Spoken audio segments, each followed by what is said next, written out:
중년 남성들이라면 절대로 피해갈 수 없는 병, 전립선 질환. 중년 남성 10명 중 5명이 흔하게 앓고 있을 만큼 전립선 질환의 심각성은 날로 커져만 가고 있다. 하지만 대부분 전립선 질환이라면 부끄럽고 수치스럽게 여겨 숨기기 급급한데, 소변빨이 약해지고요.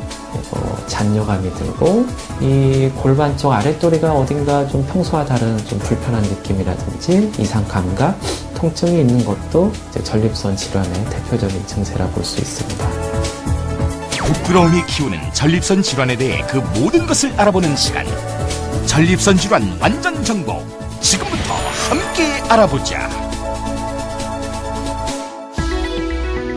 전립선은 방광 아래 밤톨 모양으로 자리 잡고 있는 남자의 고유기관으로 정자를 생성하고 영양분을 공급해주는 역할을 한다. 전립선 질환은 대부분 세균 감염이나 전립선 노화로 인해 그 증상이 나타나는데, 그렇다면 전립선 질환에는 과연 어떤 것들이 있을까? 건과 주변 조직에 염증이 생기는 전립선염은 특히 30, 40대 중장년층이 가장 많이 걸리는 질환이다.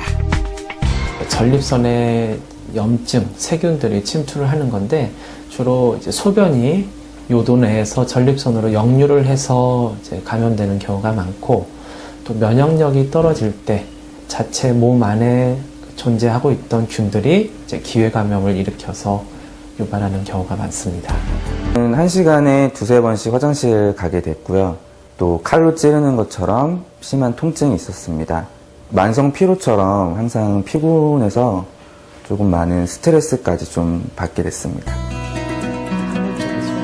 전립선 마사지와 약물 치료를 통해 1년 동안 꾸준히 치료를 받아온 강무 씨.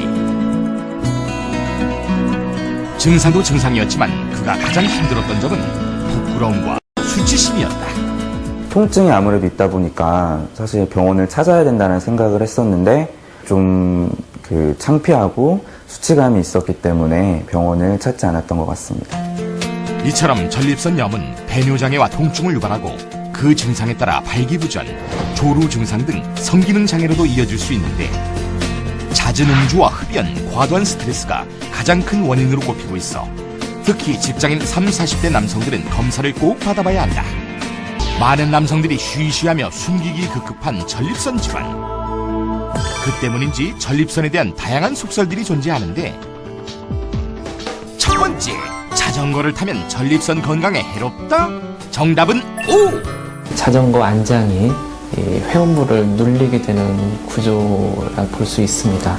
그래서 전립선 혈류에 장애가 오고 그 주변 근육이 경직이 돼서 전립선염을 잘 유발을 합니다. 두 번째, 전립선 질환 치료를 받으면 성기능이 감퇴된다? 정답은 X! 그 전립선 치료제 중에 그 남성 호르몬을 차단하는 약이 있는데, 발기력이 떨어지거나 그런 경우는 극히 드물고, 또 약을 중단하면 다시 정상적으로 회복이 되는 현상입니다. 마지막 세 번째, 전립선염을 앓고 있을 때는 성관계를 가지면 안 된다? 정답은 X! 이 전립선염이라는 게 이 전립선액이 이제 뭉쳐서 이제 염증이 생기는 건데, 너무 금욕 생활을 오래 해도 생기는 게 전립선염이거든요. 그래서 주기적으로 이제 빼주는 게 도움이 됩니다. 그렇다면 전립선 질환들을 예방하기 위해서는 과연 어떤 방법들이 필요할까? 첫 번째는 자가 진단법을 통해 나의 전립선 건강을 체크해 볼 것.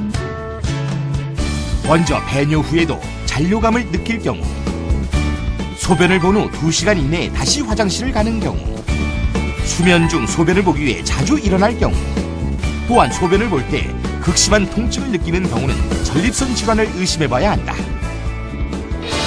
그리고 자가 진단법을 통해 전립선 질환이 의심될 시 병원을 통해 혈액 검사, 초음파 검사, 전립선 마사지 등을 받아보는 것이 가장 확실한 방법이다.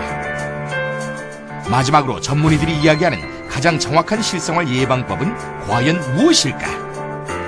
오래 앉아있기, 운전 오래 하는 거를 좀 피하는 게 좋고, 이 아랫도리를 좀 따뜻하게 해주는 게 이 회음부 혈액순환을 이제 원활하게 하는데 좋습니다. 그래서 주기적으로 반신욕을 자주 하거나, 또 면역력하고 관련이 된 거기 때문에 피곤하지 않는 게 중요합니다. 가급적 좀 숙면을 취하면서 술을 먹는 양을 줄이는 게 도움이 됩니다. 전립선 질환으로 인해 고개 숙인 남성들이여, 부끄럽다고 외면하지 말고 확실한 진료와 예방법으로 당당히 다시 일어나라.